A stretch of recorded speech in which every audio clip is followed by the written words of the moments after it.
बिहार में नई सरकार बनने के बाद केवल मंत्रिपरिषद ही नहीं बदला, बल्कि अब नेताओं के सरकारी ठिकानों का पता भी बदलने लगा है। जी हां, राज्य सरकार के भवन निर्माण विभाग ने फैसला लिया है कि पूर्व मुख्यमंत्री राबड़ी देवी को 10 सर्कुलर रोड स्थित बंगला छोड़ना पड़ेगा।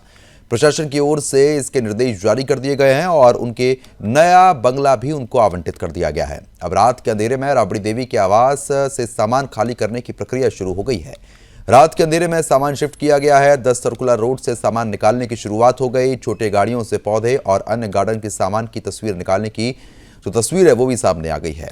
फिलहाल पौधे और गार्डन का आपको बता दें कि जो शिफ्ट करने का काम है वो तो शुरू हुआ है और नियम के अनुसार भी हम आपको बता दें कि जब कोई नेता पूर्व मुख्यमंत्री के पद से हटकर अन्य संवैधानिक पद पर आता है तो उसे उसी पद के अनुसार आवास दिया जाता है।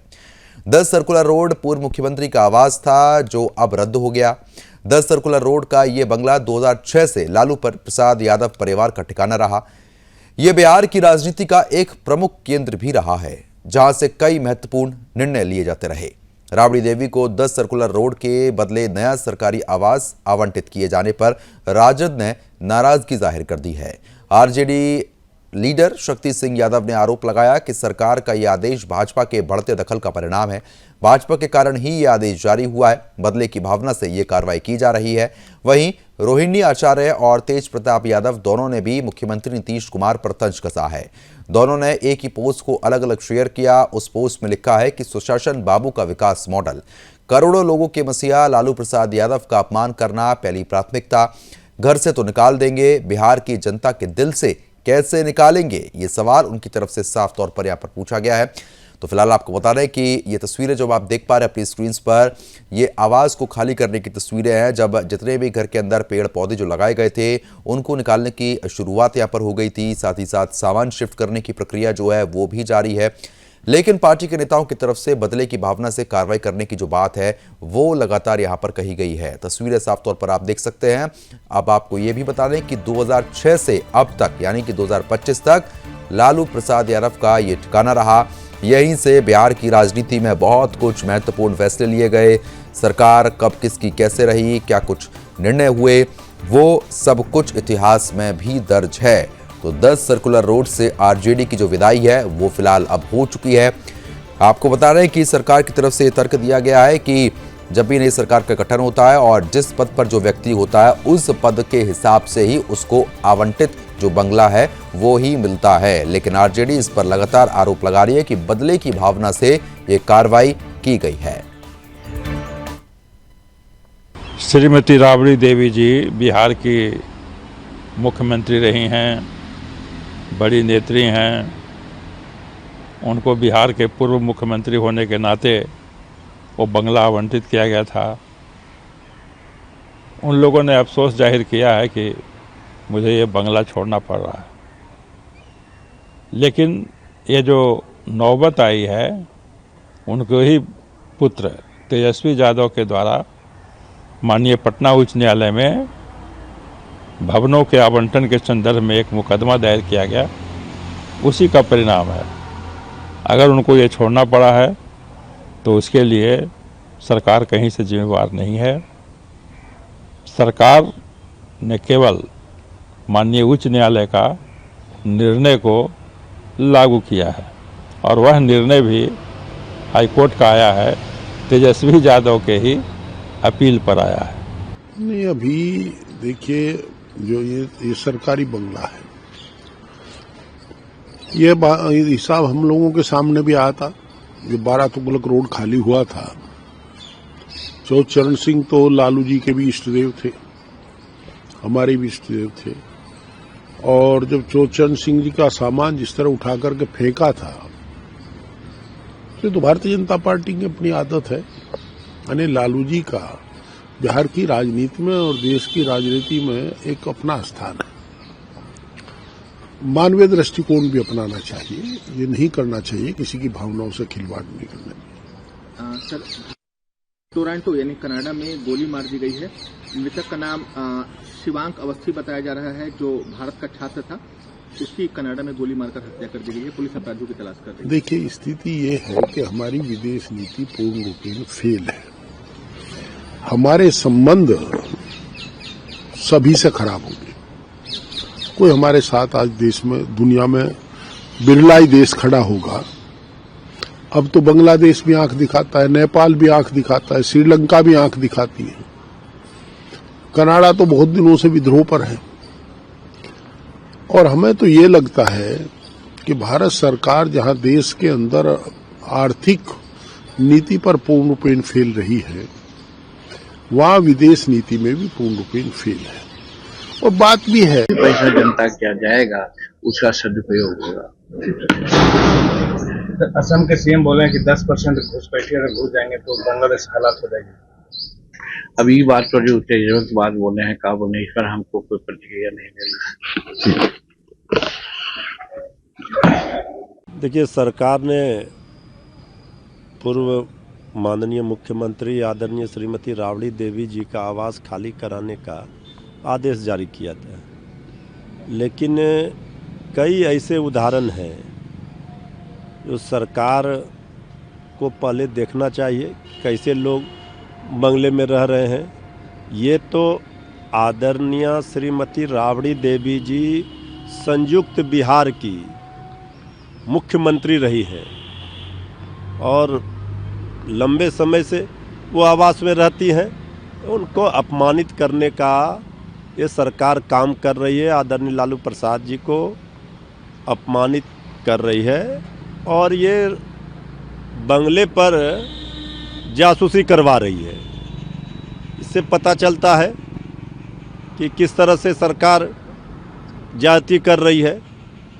बंगला खाली होगा, बंगला खाली कराने का आपने आदेश जारी कर दिया। आखिर कोई सरकार का एक पॉलिसी तो होगा, ये तो इंटेंशनली आप कर रहे हैं, अपमानित कर रहे हैं, ये दिख रहा है। वो तो भवन निर्माण विभाग की सरकार की नीति है। उस नीति के अंतर्गत सभी को जो जहाँ है जिस स्तर पर उसको मकान छोड़ना है, सरकार देख रही है।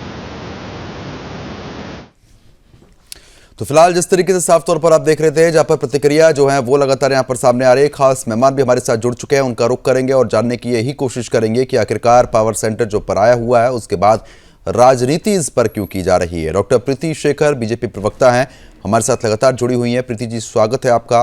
नदीम अख्तर अंसारी हैं, कांग्रेस प्रवक्ता। नदीम जी, आपका स्वागत। शाहान परवेज, आरजेडी के प्रवक्ता। शाहान जी, आपका स्वागत। अविनाश पासवान, जेडीयू के प्रवक्ता। अविनाश जी, आपका स्वागत। जिया खान, राजनीतिक विश्लेषक हैं। जिया जी, आपका भी स्वागत है। शुरुआत आरजेडी प्रवक्ता के साथ ही करेंगे। शाहान जी, एक तरफ तो ये साफ तौर पर है कि जब भी जो जिस पद पर होता है उस पद के हिसाब से ही उसको जो मकान है, जो बंगला है, वो आवंटित किया जाता है, लेकिन जब ये नियम यहाँ पर लागू हो रहा है तो आरजेडी को दिक्कत क्यों हो रही है?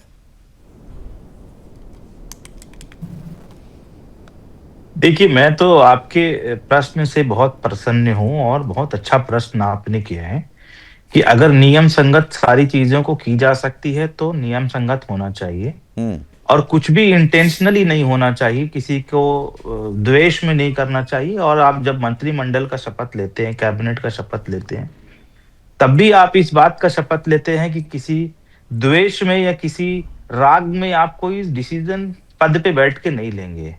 और आज जो सवाल है कि क्या बंगला खाली करना ही केवल इशू है, तो राष्ट्रीय जनता दल और बिहार की जनता और देश की जनता जो राजनीति को, जो सियासत को करीब से जानती है, वो इस बात को मानती है कि इस बंगला को खाली कराने के पीछे केवल और केवल जो नियमों का हवाला दिया जा रहा है वो मात्र नहीं है।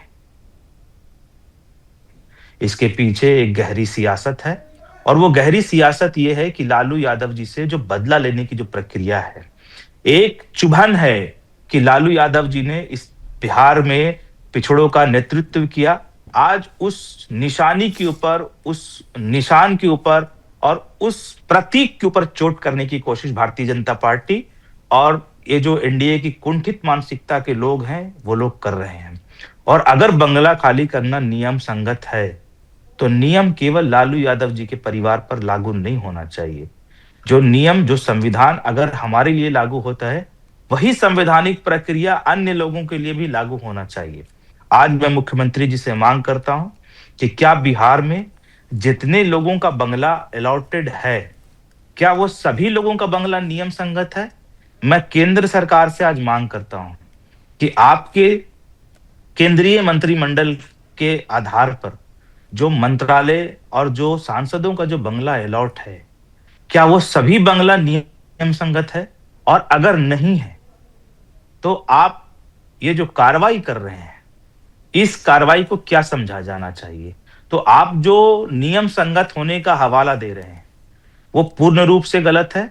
और मैं और राष्ट्रीय जनता दल और पूरे बिहार का एक बड़ा तबका इस बात को मानता है कि जिस प्रकार से भारतीय जनता पार्टी को पिछड़ों के नेतृत्व से पेट में दर्द हो रहा था, जो पिछड़ों का मसीहा बनकर, गरीबों का मसीहा बनकर लालू यादव जी ने उस घर से सियासत की नींव रखी थी और जहां से मिसाल कायम किया था कि अब नीचे के लोग भी ऊपर बैठेंगे, आज उस प्रतीक को, उस चिन्ह को धराशायी करने का काम किया जा रहा है। नहीं तो वो भारतीय तो जनता पार्टी सरकारी आवास है ना, वो अब वो किसी की रजिस्ट्री तो हो नहीं सकती उस पर।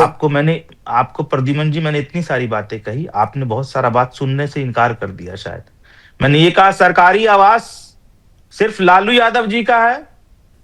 क्या मांझी जी का सरकारी आवास आप बता सकते हैं कि उसके बगल में क्यों अलॉट किया गया है? क्या मांझी जी, जीतन राम मांझी, जिसमें हिंदुस्तानी अवाम मोर्चा का ऑफिस चल रहा है, किस आधार पे चल रहा है?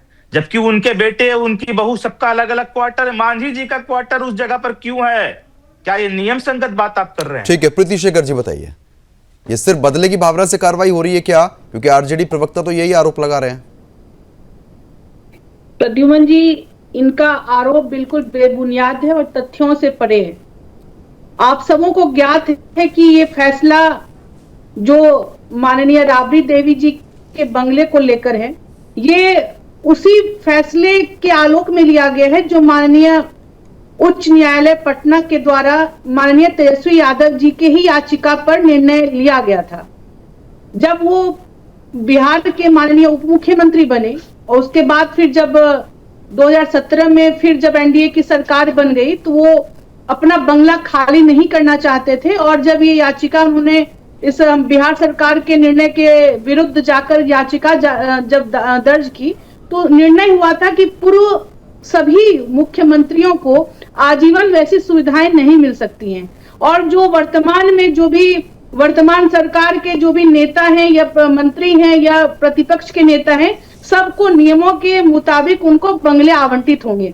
तो जब यह निर्णय ले लिया गया, उसी के आलोक में जब बिहार विधान परिषद की माननीय विपक्ष की नेता राबड़ी देवी जी को जब 39 हार्डिंग रोड में उनको मकान आवंटित हो गया तो उन्हें कानून का सम्मान करना चाहिए और उनको नियत समय में 25 दिसंबर वो अंतिम तिथि है, इससे पूर्व ही उनको अपना बंगला खाली कर देना चाहिए था। लेकिन मुझे लगता है कि वो बंगला खाली नहीं कर रही है और ना तो अपनी जो सत्ता को अपने परिवार की जागीर समझती है, उस मानसिकता को अपने दिमाग से निकाल पा रही हैं। इस बात का ध्यान राजद के सभी नेताओं को रखना चाहिए कि जो हमारा संविधान है, जो हमारा कानून है, जो हमारी व्यवस्था है, नहीं तो उन्होंने ये भी पूछा है कि मांझी जी के बगल में जो आवास है वो वहां पर क्या कर रहा है? सभी नेताओं और पार्टियों का है। नहीं, वो ये भी पूछ रहे हैं कि मांझी जी का जो बगल में ही आवास है वो क्या कर रहा है, वो किस तहत उनको दिया हुआ है? देखिए, मांझी जी को जिस नियम के तहत मिला है, इनको कोई क्वेरी है, इनके मन में कोई संदेह है तो ये याचिका दायर कर सकते हैं, ये क्वेरी कर सकते हैं। सदन में इनके नेता गायब हैं, वो प्रश्न वो सदन में उठा सकते थे, इनको जो है माकूल जवाब मिल जाता। लेकिन ये आप देखिए कि इनके नेता क्या कह रहे हैं। प्रदेश अध्यक्ष मंगनी लाल जी कह रहे थे कुछ दिनों पूर्व, चाहे होगा, यानी तरफ नियम का सम्मान नहीं कर रहे और अपने कार्यकर्ताओं को भी कर रहे हैं कि आपको भी नियम नहीं मानना है। इसको यही संदेश जाता है। अभी देखिए एक पिक्चर हमने देखा, अभी चैनल सब पर चल रहा था कि राबड़ी जी, अभी भी आपके स्क्रीन पर चल रहा है, वो जो जा रही है गाड़ी, उस पर पेड़ पौधे लदे हुए हैं, जो बंगला खाली करने के दौरान जो गाड़ी बाहर निकल रही है। यानी कि आप सरकार की संपत्ति को भी अपनी संपत्ति मानकर बैठे हैं, सत्ता को भी अपने परिवार की जागीर समझ कर रखे हैं और आप यह मान के चल रहे हैं कि आप सदैव उस सत्ता पर काबिज रहेंगे और आपको उसी हिसाब से आपको पूरी सहूलियत और संविधान और विधानसभा के द्वारा, सरकार के द्वारा आपको सभी सुख सुविधाएं आपको उसी प्रकार से मिलती रहे। ये तो उचित नहीं है। संविधान ने जो अधिकार आपको प्रदत्त किए हैं बतौर नेता विपक्ष विधान परिषद, वो आपको बंगला आवंटित हो रहा है। ठीक है, मैं आ रहा हूँ आपके पास। ठीक है, इसका जवाब ले लेता हूँ। अविनाश पासवान लगातार बने। अविनाश जी, ऐसा क्यों लग रहा है आरजेडी को कि बदले की भावना से कार्रवाई हो रही है, बल्कि जो जिस पद पे होता है उस पद के हिसाब से उसको बंगला आवंटित होता है, और राबड़ी देवी जी को दूसरा बंगला आवंटित किया जा चुका है, लेकिन उस बंगले में जहां पर लालू परिवार रह रहा था उसको अपनी रजिस्ट्री के तौर पर देखने की सोच रखी जा रही थी क्या, कि साहब ये तो हमारा ही है और अगर इसको हटाओगे तो हमारा, आप इंसल्ट कर रहे हो, एक तरीके से बदनामी करने की कोशिश कर रहे हो, क्योंकि रोहिणी आचार्य भी यही कह रही हैं कि बंगला तो खाली करा सकते हो लेकिन जनता के दिल से थोड़ी ना निकाल दोगे। सबसे पहले मैं रोहिणी आचार्य जी के ही स्टेटमेंट को का रिप्लाई दे देता हूं। जो अभी विधानसभा के चुनाव हुए उसमें जिस तरीके से मैंडेट मिला है माननीय मुख्यमंत्री जी के नेतृत्व में एनडीए सरकार, और जितनी सीटें आई हैं आरजेडी को, इससे साफ ये जाहिर हो जाता है कि जो आप ये क्लेम करते हैं कि जनता के दिल से हमें कैसे निकालेंगे, देखिए जनता आपके कामों के बेसिस पे आपको दिल में रखती है और निकालती है। जिस तरीके की मानसिकता आपकी रही है शुरू से, उसी का परिणाम ये है कि आपको इतनी सीटें आई हैं आज। दूसरी बात, ये बंगला खाली करने वाली जो बात है और नहीं खाली कर रहे हैं, मतलब आदरणीय राबड़ी देवी जी नहीं खाली करने की बात कर रही हैं और राजद के नेता लोग भी ये कह रहे हैं कि हम नहीं खाली करेंगे, चाहे ये क्लेम कर रहे हैं कि एक राजनीतिक पहल के अंतर्गत किया जा रहा है। तो मैं फिर से इस पे ये कहना चाहूंगा कि आप हिस्ट्री देख लीजिए राजद की।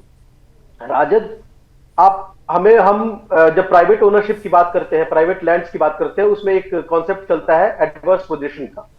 ठीक है, आप किसी भी प्राइवेट लैंड के ऊपर आप बहुत मतलब 11 साल से ज्यादा रहते हैं तो आप, और अनइंटरप्टेड अगर आप रहते हैं तो वो एडवर्स पोजीशन, और जिसको हम लोग देसी भाषा में कब्जा करना कहते हैं।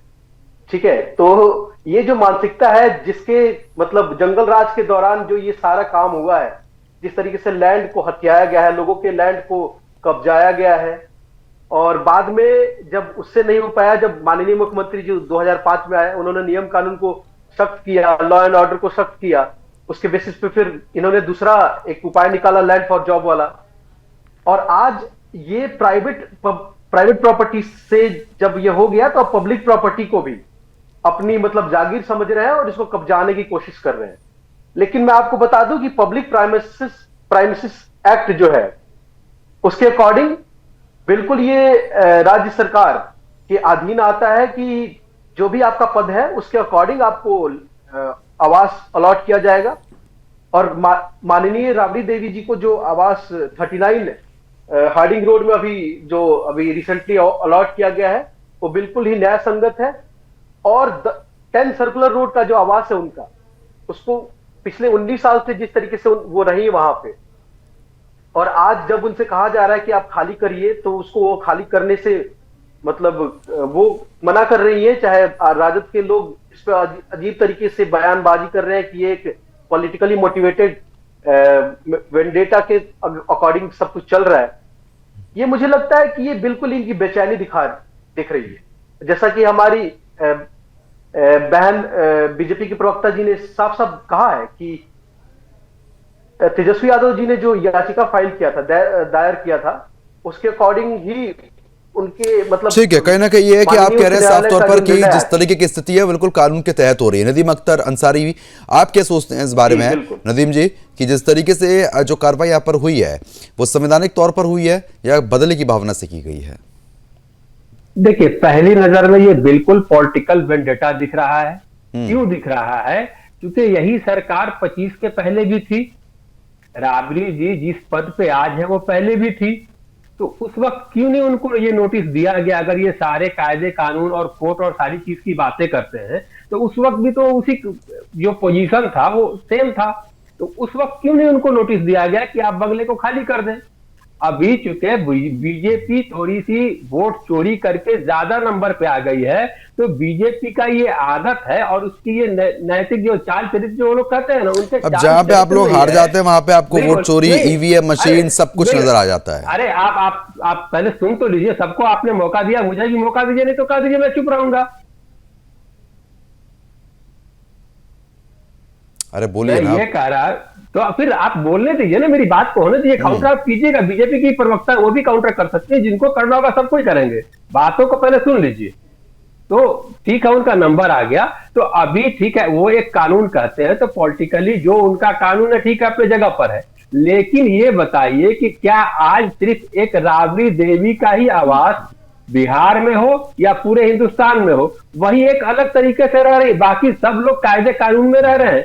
बीजेपी का यह पॉलिटिकल तरीका चलता है। आपको पता होगा कि हमारे एलओपी आदरणीय राहुल गांधी जी को जिस तरीके से गुजरात से एक वर्डिक्ट दिलवा करके 1 मिनट में 24 घंटे के अंदर उनको पार्लियामेंट के मेंबर से उनको हटा दिया गया, उनको 1 महीने के अंदर बंगला खाली करने के लिए कहा दिया गया। तो क्या उसके पहले कोई लोग दिल्ली के लुटियन जोन में किसी का बंगला नहीं था? नैतिक तरीके से मैं 10 नाम गिना सकता हूं, लेकिन मैं व्यक्तिगत नहीं जाना चाहता हूं।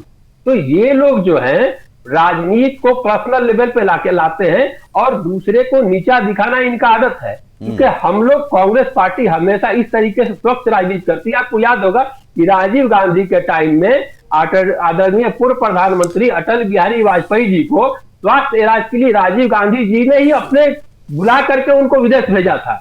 हमारे पहले जो प्रधानमंत्री थे पंडित जवाहरलाल नेहरू जी 5 ऐसे लोगों को अपने मंत्रिमंडल में शामिल किए थे जो सरकार के कोई हिस्सा नहीं थे। वो राजीव गांधी जी के समय में होता था। राहुल गांधी जी आजकल कौन सी स्वस्थ राजनीति करते हैं वो देखा हमने विदेश में जाके। वो भी बताइए ना, वो भी बताइए ना, कैसी बयानबाजी करते हैं, वो भूल जाते हैं क्या? राहुल गांधी जी बिल्कुल जाकर के कहते हैं, सियोल में जाकर के कहते हैं कि मैं कैसे देश में पैदा हो गया, सपेरों का देश है, ये भी कोई देश है, मुझे शर्म आती है यहाँ बात करते हुए। ये चीज तो राहुल गांधी अपने देश की जब बदनामी दूसरे देश में करते हैं, फिर आप कहते हैं साहब हमने क्या किया? वही तो मैं कह रहा हूं कि सियोल में किसने कहा था? राहुल गांधी जी कहे थे कि मैं कैसे देश में पैदा हो गया, यहाँ तो सपेरों का देश है, ये भी कोई देश है, रहने की जगह है। ये किनका वर्षन है? राहुल गांधी जी का है क्या? ठीक है प्रीति जी बताइए, राहुल गांधी जी कौन कौन सी ऐसी बयानबाजी करते हैं, स्वस्थ राजनीति कर रहे हैं यहाँ पर, और कौन सी बदले की भावना से आप लोग कार्रवाई कर रहे हैं? मैं आपको बता दूं, राहुल गांधी जी वही बात को बोलने का कोई अधिकार नहीं है। अभी अभी जर्मनी में जाकर वो भारत के लोकतंत्र के बारे में जो उन्होंने चर्चा की, और जो भारत विरोधी जो मानसिकता में जो लोग संलिप्त होते हैं उनके सहयोगियों के साथ जाकर हाथ मिलाते हैं, वहां पर वोट चोरी और लोकतंत्र की हत्या का मामला उठाते हैं। लेकिन ये बात ये कभी भी कहते हैं कि उनके ही शासनकाल में, अरे सुन तो लीजिए, मेरा भी जवाब सुन लीजिए। आज आपको पता नहीं है, आज आप जिस दुनिया में जी रहे हैं, शासनकाल में इंदिरा गांधी जी के समय लोकतंत्र की हत्या करके भारत चर्चा हो रही है ना, इसको इमरजेंसी को ब्रिटेन में देखा जा रहा है। आप उसको नहीं कह सकते इस तरीके से कि जर्मनी में जाके प्रधानमंत्री के दसियों भारतीय जनता पार्टी के शासनकाल में पूरे विश्व में अपमानित करते हैं। एक एक करके बात करेंगे, एक एक करके बात करते हैं। हर जगह बहुत सारे देशों में सर्वोच्च सम्मान से नवाजा जा रहा है। ये बदलते भारत की तस्वीर है। और आपके शासनकाल में क्या हुआ? आपने तो भारत के टुकड़े कर दिए। आपके शासनकाल में हमारे देश में कश्मीर, यहाँ का वहाँ अलग संविधान लागू था। ये आपकी मानसिकता कोई अधिकार नहीं है बोलने का। कांग्रेस के प्रवक्ताओं को कोई अधिकार नहीं है बोलने का। राहुल गांधी जी सदन से गायब रहते हैं और जर्मनी जाकर के भारत विरोधी नारे लगाते हैं, भारत विरोधी लोगों के साथ हाथ मिलाते हैं। इसको दबा दिया जाए, ऐसे नहीं चलता है। क्या जवाब देंगे? सच आपको सुनना पड़ेगा।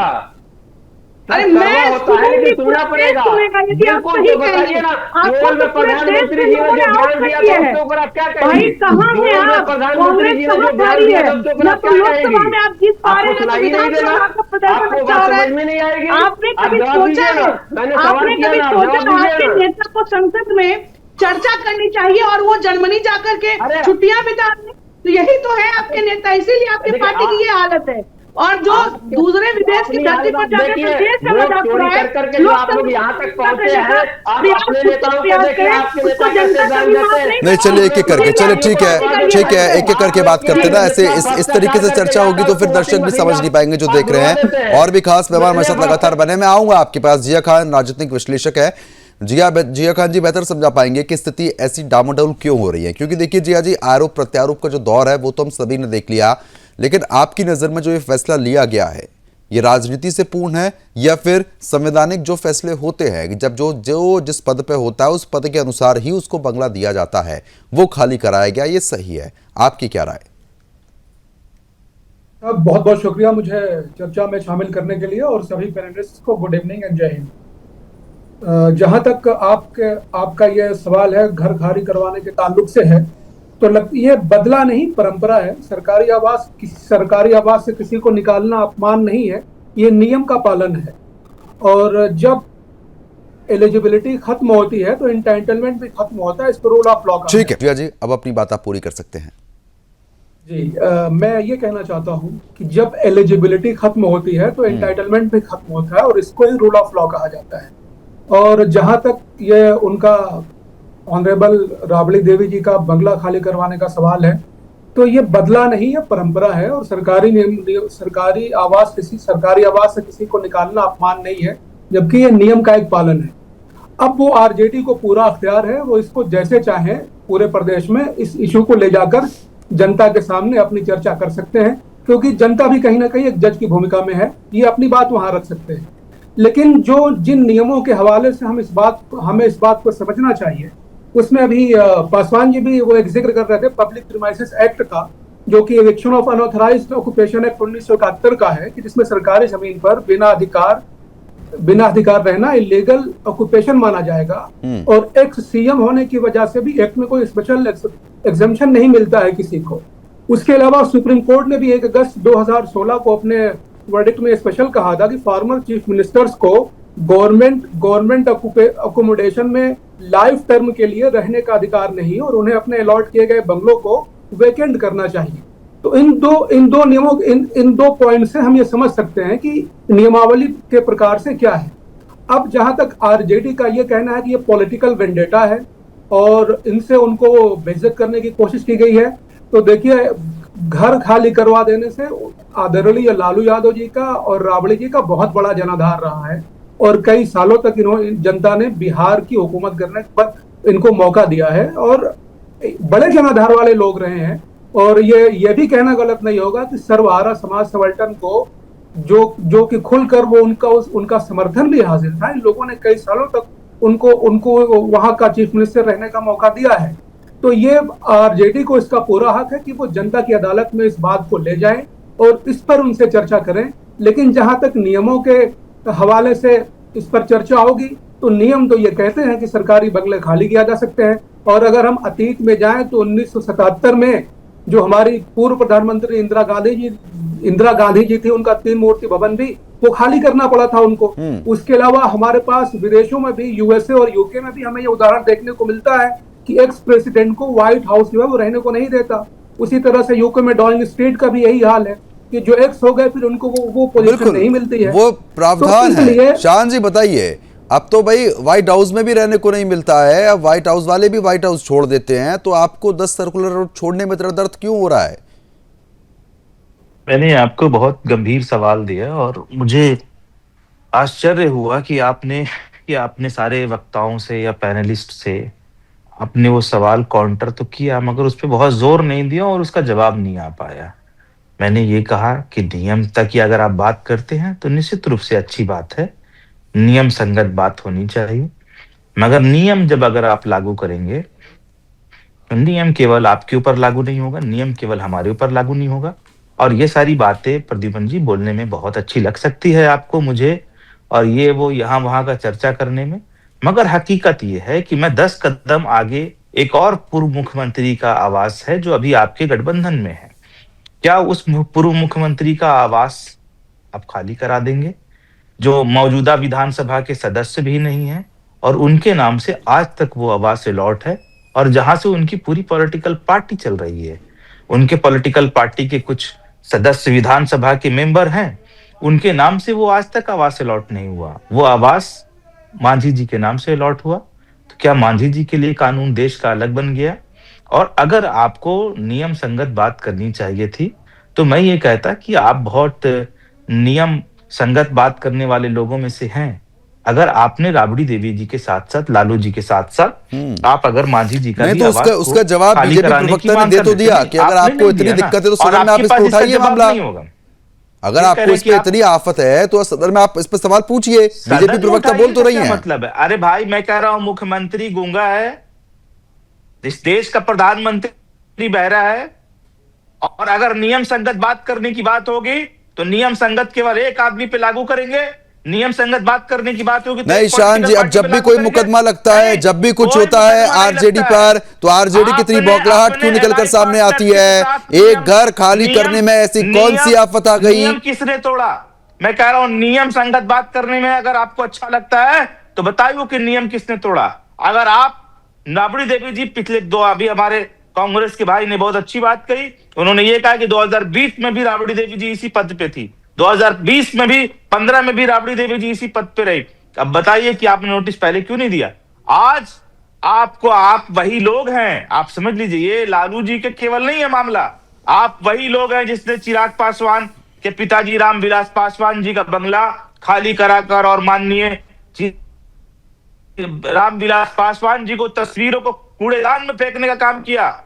आप वो लोग हैं जिसको पिछड़ों की निशानी और पिछड़ों के नेतृत्व पे पेट में दर्द होता है। अब पूरा बिहार जिस प्रकार से, तो वो पिछड़े लोग भी तो आपका समर्थन नहीं कर रहे हैं। बंगला को खाली कराकर आप जिन पिछड़े लोगों का हवाला दे रहे हैं, वो पिछड़े लोग भी तो आपका समर्थन नहीं करते हैं। काम सुनिए, आज वही काम आप लालू जी के और राष्ट्रीय जनता दल के साथ कर रहे हैं। मगर आप स्पष्ट मान लीजिए कि ये आप जो ड्रामा कर रहे हैं कर लीजिए, ये बार बार बेईमानी की सरकार नहीं बना पाएंगे आप।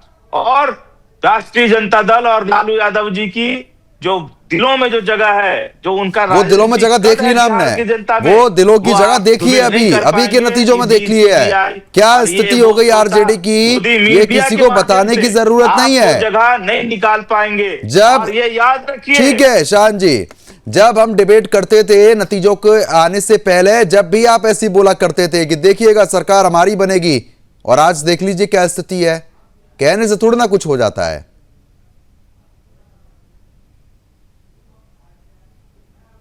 आवाज पहुंच रही है मेरी? मैं कह रहा हूं आप बात करते हैं, हमने ये कहा कि केंद्र से लेकर प्रदेश तक कितने लोगों को बंगला आवंटित किया गया है।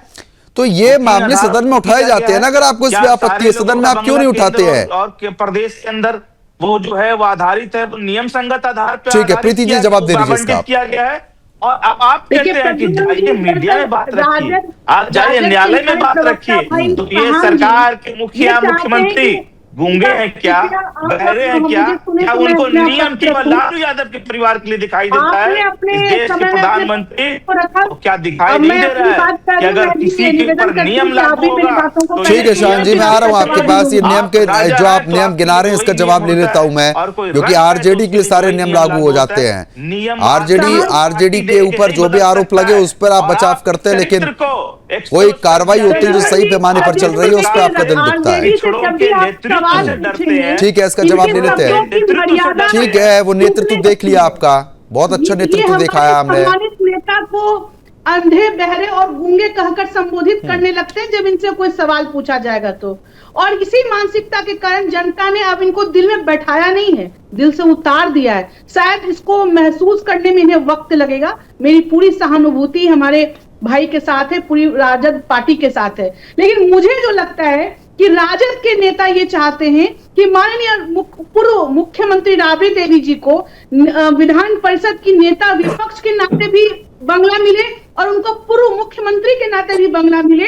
तो ऐसा संविधान में नहीं लिखा है, इसको आप अध्ययन कर लीजिए। मांगी जी की बात आप बराबर उठा रहे हैं, तो मैं आपको यही कहना चाहती हूँ, पहले भी कहा आप इसकी चर्चा करें, आप उचित स्थान पर इस बात को उठाएं। और देखिए उस मांझी जी की पार्टी के नाम पर वहां पर उनका कार्यालय चलता है, हो सकता है उस कार्यालय के नाम पर आवंटन हो। बिल्कुल ठीक है नदीम जी, सदन में ऐसी बातें उठानी चाहिए ना। नदीम जी बताइए। ऐसा प्रावधान देखने को